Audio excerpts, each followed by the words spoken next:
और मैं आज के सभी अवार्डीज को भी अपनी तरफ से हार्दिक बधाई देता हूं, उनके भविष्य के लिए अपनी हार्दिक शुभकामनाएं भी देता हूं। मैं मानता हूं कि आपको मिला यह सम्मान आपके डेडिकेशन, आपके टैलेंट और आपके हार्ड वर्क को मिला हुआ यह सम्मान है। इसके अलावा आज एक बाई एनुअल मैगजीन संवाद को भी रिलीज किया गया है। साथ ही स्पैरो पोर्टल तथा सीओ ऑफिस के तहत कई और पोर्टल्स की भी लॉन्चिंग आज हुई है। इन सभी इनिशिएटिव्स के लिए मैं आप सबको अपनी तरफ से हार्दिक बधाई देता हूं।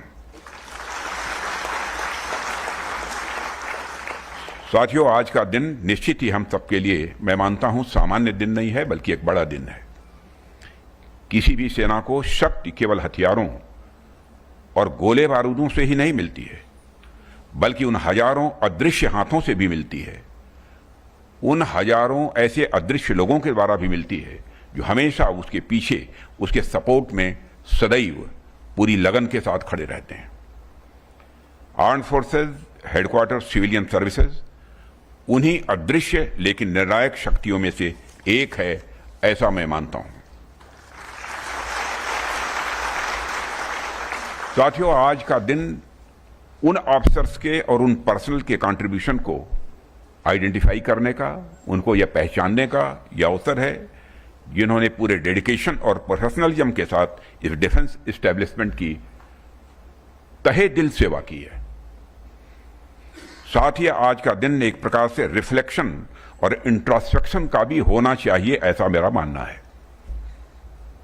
और मुझे लगता है कि ऐसे अवसर पर किसी भी संस्था को स्वयं से दो प्रश्न अवश्य पूछने चाहिए। पहला, यह कि हम कहां थे और अब कहां पहुंच गए हैं। दूसरा, कि अब हमें यहां से कहां तक जाना है, अगली मंजिल हमारी अगली क्या होगी। जब बात राष्ट्रीय रक्षा से जुड़ी संस्थाओं की आती है तो उनके लिए तो दूसरे प्रश्न का महत्व मैं मानता हूं कि और भी अधिक बढ़ जाता है, क्योंकि हमारी आर्म्ड फोर्सेज के साथ टेक्नोलॉजी, इंडस्ट्री, एकेडमिया तथा इनोवेशन सिस्टम का जुड़ाव भी लगातार बढ़ रहा है। इसलिए जब इतने सारे डायमेंशंस पर हम आगे बढ़ रहे हैं, तो ऐसे में हमारी आर्म्ड फोर्सेज को सहयोग देने वाली संस्थाओं को भी निरंतर अपने को विकसित करना ही होगा।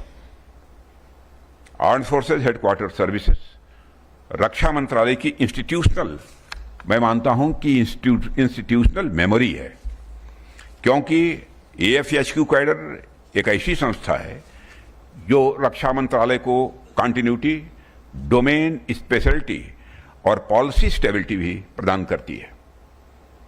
और इसके साथ ही सिविल मिलिट्री सिनर्जी को सुदृढ़ करने में भी AFHQ एक इंपॉर्टेंट ब्रिज की भूमिका का निर्वाह करता है। साथियों, मुझे याद है कि पिछली बार जब मैं आपके बीच आया था तो मैंने आपके साथ इस सर्विस के फ्यूचर को लेकर भी कुछ अपने व्यूज, अपने कुछ विचार आप सबसे मैंने साझा किए थे।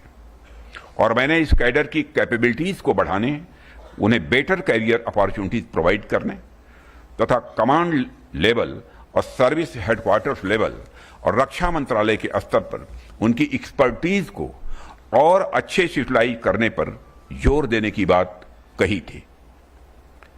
मैंने CDS और तीनों सेनाध्यक्षों से भी उस समय यह कहा था कि armed forces headquarter civil services को हमारे डिफेंस एस्टेब्लिशमेंट में और अधिक कंट्रीब्यूशन के अवसर कैसे दिए जा सकते हैं, इस पर भी हमको विचार करना चाहिए। मुझे इस बात की प्रसन्नता है कि इनमें से कुछ विषयों पर आप लोगों के द्वारा कार्य भी किया गया है और कई सजेशंस को प्रैक्टिकल शेप देने की दिशा में भी आप सबके द्वारा कदम उठाए गए हैं। जिस तरह से आप लोग आइडियाज को एक्शन में कन्वर्ट करते हैं, यह आपकी इंस्टीट्यूशनल कैपेसिटी को दर्शाता है, जिसके लिए आप सभी बधाई के पात्र हैं। साथियों, मुझे मालूम है कि आपकी सर्विस को एक खास मैंडेट दिया गया है जो सर्विस रूल्स, रेगुलेशंस और ऑर्डर्स के उचित इंप्लीमेंटेशन के लिए है। आपकी सर्विस वह सर्विस है जो इन विषयों पर स्पेशलाइज करती है, और चूंकि आपकी सेवाएं केवल MOD में ही हैं, इसलिए आपकी स्पेशलाइजेशन मैं मानता हूं कि और अधिक खास है और अधिक विशेष है। पर साथ ही आज जब इतने महत्वपूर्ण अवसर पर हम सभी यहां एकत्र हुए हैं, तो मैं समझता हूं कि इनसे आगे जाते हुए कुछ और बिंदुओं पर आप सबको विचार करना चाहिए। मैं 2-3 बातें आपके सामने यहां रखना चाहूंगा जो मैं इस संस्थान को लेकर सोचता हूं। मुझे यह बताने की आवश्यकता नहीं है कि समय और परिस्थितियां बहुत ही डायनेमिक होती हैं और ये निरंतर बदलती रहती हैं। इतिहास का पूरा इवोल्यूशन ही इसी डायनेमिज्म का ही एक प्रमाण है। लेकिन यदि हम पुराने समय और आज के युग की तुलना करें तो हम इस नतीजे पर पहुंचेंगे कि बदलाव की यह गति पहले के कंपैरिजन में कहीं अधिक तेज हो गई है। जो बदलाव पहले 100 वर्षों में होते थे वे आज 5-10 वर्षों में ही दिखाई देने लगते हैं और यह बात हर क्षेत्र पर लागू होती है। पर डिफेंस सेक्टर में यह डायनेमिज्म और भी अधिक स्पष्ट रूप से दिखाई देता है और इसलिए रक्षा क्षेत्र में हो रहे इन परिवर्तनों की एनालिसिस करना, इनका विश्लेषण करना यह आवश्यक हो जाता है। साथियों, डिफेंस का इतिहास मानव सभ्यता के इतिहास जितना ही पुराना है। मानव के विकास के साथ ही उसकी सुरक्षा की आवश्यकताएं भी विकसित हुई हैं। आदि मानव काल के ट्राइबल वारफेयर से लेकर land based warfare, colonial warfare, world wars और आज के मॉडर्न वारफेयर तक प्रत्येक दौर की एक अपनी विशेषताएं भी रही हैं।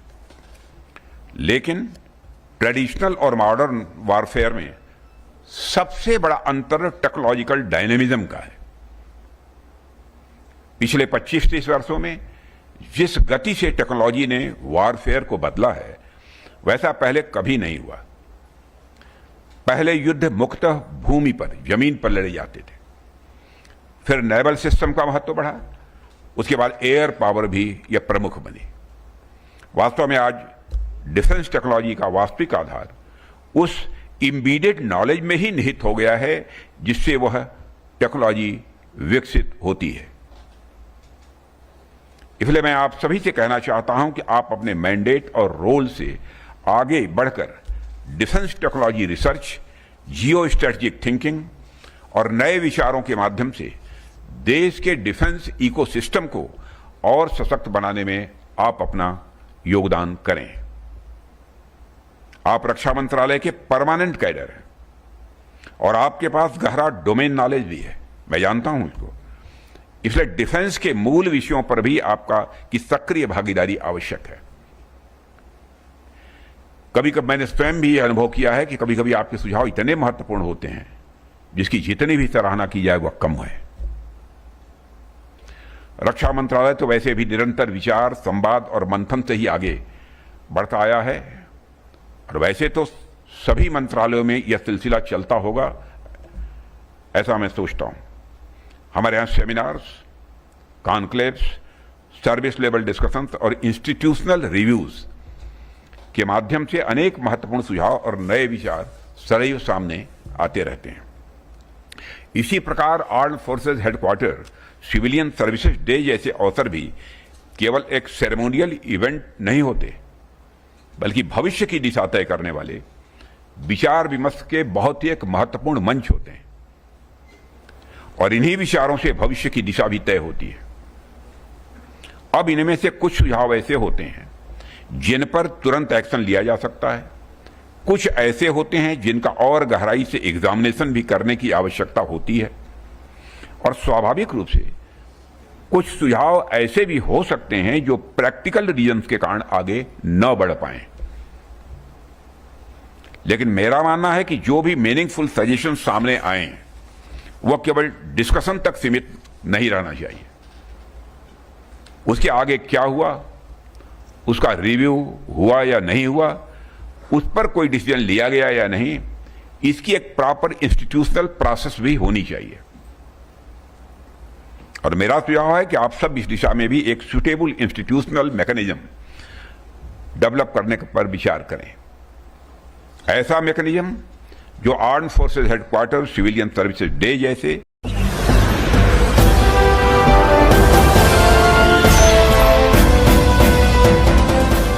देख रहे हैं लाइव न्यूज 90 99 राष्ट्र सबसे पहले।